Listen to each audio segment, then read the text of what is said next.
What is up, dudes? Welcome back to the second video. As you can see, I made the attempt to comb my hair look a little less disheveled today. I did just wake up again though.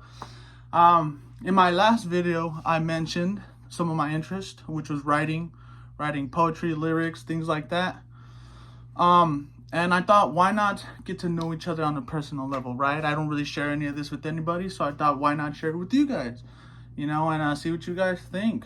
So I thought today maybe would be poetry day. Someday in the future, do some lyrics, and after that, progress on the whole aspect of the channel. But I did, since this is Johnny Talks Life, right? I did want to give one piece of advice before this, and that is, life is hard, but giving up is harder. So here we go.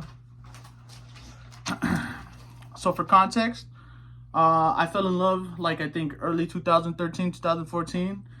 First love of my life, I guess you can say. And we were invited to a quinceañera. A quinceañera is a Mexican tradition, the coming of age of a young woman, right? Where basically they celebrate her turning 15, and it's this whole ceremony type of thing. Father, woman, I guess, whole thing, this whole shebang.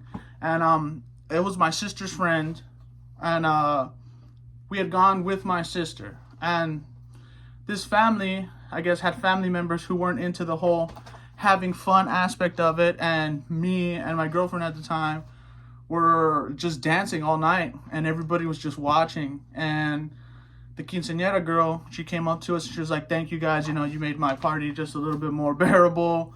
And, I was inspired. So I came home and I wrote this little excerpt of what it felt like for me in those moments with her. It's called Beautiful. Here we go. Swaying to the rhythm of music, eyes shut as those around watch and see. This is the most fun you've had yet. No remorse for those who do not feel it in their heart. Your soul dances the night away. With each new song, a new feeling arose. No one acknowledged the beauty bestowed. No one really knew what made it so beautiful. Only I, dancing right by your side, swaying with your hand in mine. Woo! That's pretty much it, dude. That was honestly the beginning of my expressive journey. Very short, very to the point, and I thought, that's beautiful, that's cute. If I showed that to her, which I never did, by the way, she'd probably think this guy's cool. But moving on. Number 2, I like this one, so I'm gonna give you more context on each one, right? So for this second one, I had become friends with my acid plug, and this guy was a cool guy. Really, really enjoyed my friendship with him while it lasted. And he put me on to the Doors movie. So I knew of the band The Doors, right? Love Me 2 Times. You know what I'm saying? Or what's that other one? People are strange when we are. You know what I'm saying? So he put me on to the Doors movie. I didn't know they made a movie about their life, right? And I kind of set it up so that I drop acid and watch the movie. And that's exactly how it went. And at the end, while still tripping, right, I wrote something and I called it Ode to James, right? Because the lead singer of the band was called Jim Morrison. Or he called himself Jim Morrison, but I think his legal name was James Morrison, right? So I called it Ode to James, and I try to make it kind of like a performative piece. But I am so terrible. I'm not an actor. I guess you can say I'm a creative, but I'm not an actor. So I'm going to do my best to kind of give you that emotion, right? The emotion that I wanted to portray in this, but it might be kind of bad. I told you in the last video, it's bad poetry. It's not good. It's just I guess me expressing myself, and I'm calling it poetry. Right? Okay.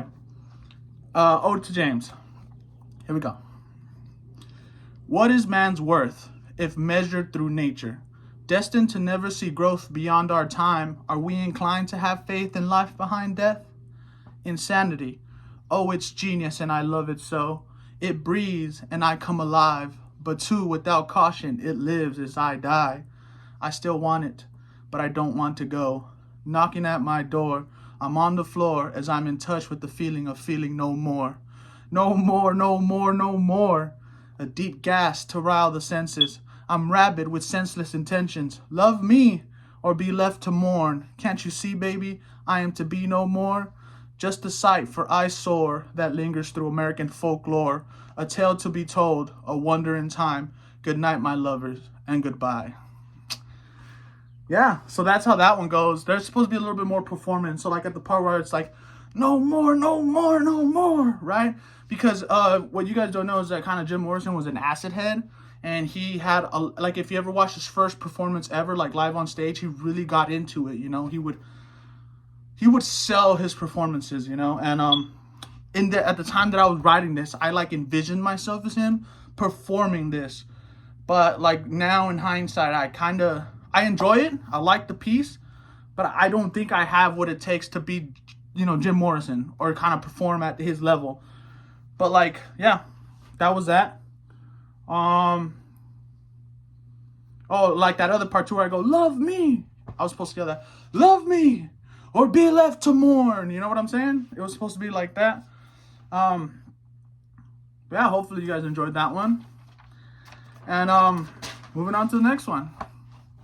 So this last one, for context, I guess I was going through something, right? And I'm a person who has an insatiable curiosity, I'm always wanting to know why something is, how something is, just always just wanting to know, It's like I have an obsession with learning and obtaining knowledge, but not like useful knowledge, I guess, So for this piece, I guess I was going through something, and I entered the stage of morbid curiosity, right? So I deep dived into like just a lot of, I don't want to say dark things, right? But I guess the concept of death, I studied the concept of death a lot. And I tried to really understand why people feared it so much, and this piece here, I kind of just wrote to kind of like, I guess, shift the light, because a lot of people tend to fear death, right? Of course, it's the end of your life. And it's because I think a lot of them believe there's nothing after that, not to get religious or anything. And nobody ever really wants to just not exist anymore. So when I wrote this, I was kind of more so along the lines that, it isn't a bad thing. Sometimes it can be freeing, I guess you could say, freeing. And yeah, hopefully it isn't too dark, but I feel like it's kind of interesting, I didn't really title this one, so it's like question mark title, just in case you don't believe me, question mark title. But it goes like this. Death is at my front door. I am no longer afraid. Invited in, it begins to tell me of a game. Life, it says, can be fruitful, even great, but that means you played and won for your sake. When their time comes, like yours has today, one thing they'll have yet to know is despair and disdain. For you truly experienced your lows and your highs. You truly lived and cried when love died. So as I come here today, I do not bring terrible news. I extend a helping hand, and it's up to you to choose. So I chose death, for it is not a vice. It is an escape from a game filled with trite. I no longer wish to play, my wits at their end. I solely wish to rest and feel at peace without becoming any more of a burden. So, see, that last part does get a little bit more personal. At the time, like I said, going through something. Didn't want to burden others anymore, I guess you could say. And the first half is more so like, death showing up. Like, I kind of humanized death a little bit. And it's like him showing up and him kind of, easing you into it. Not being this whole scary, I guess, thing that or something that he's portrayed as, like the Grim Reaper, for example. They come in, kills you, and that's it, you're done. I try to humanize him a bit more and be like, he's gonna lead you into it. He's not just gonna take you, and I also made it seem like, I also try to make it seem like it's not like